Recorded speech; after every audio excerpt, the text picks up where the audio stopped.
if I have a custom functionality on my existing site, how is that custom functionality then going to get migrated over, and how's it going to function?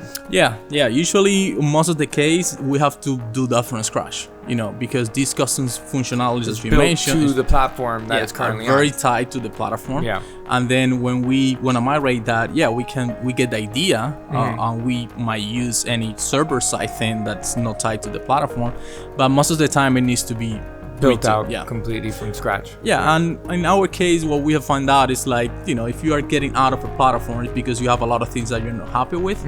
And then what we usually do is like, we take that, since we're gonna rebuild the functionality, we try to, also improve it, try to make it better, take it into account that we're gonna take all the pros of this new platform. And then also at the same time, I think you mentioned it in the audit stage, the overview, where we do an initial deep dive.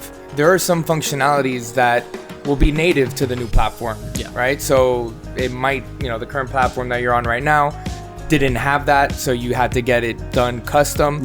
And now you're gonna move to a platform that it's already built in.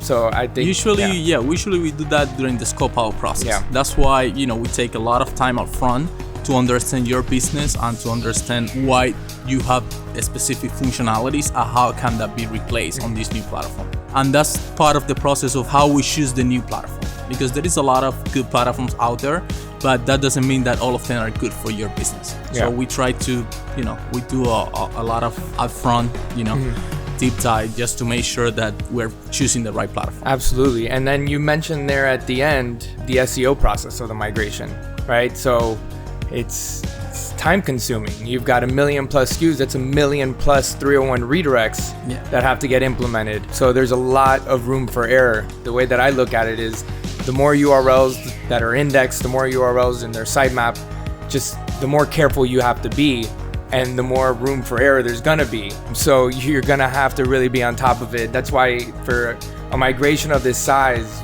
you need a full team working on this. You need multiple eyes on it.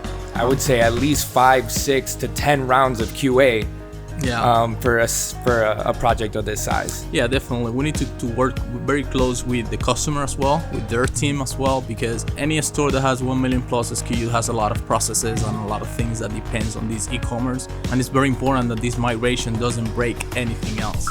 Usually, we focus a lot, a lot of development companies just focus on the technical part that involves the switch. But we also take a look at the big picture, from the business standpoint, and say, okay, how is this going to affect anything else, which is very important as well.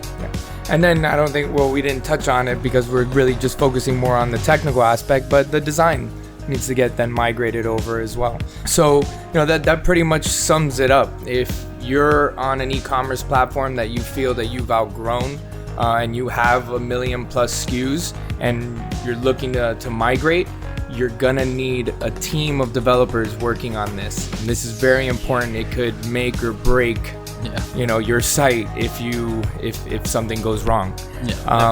So that's about it for today. Let us know if you have any questions, and we'll talk to you guys next week.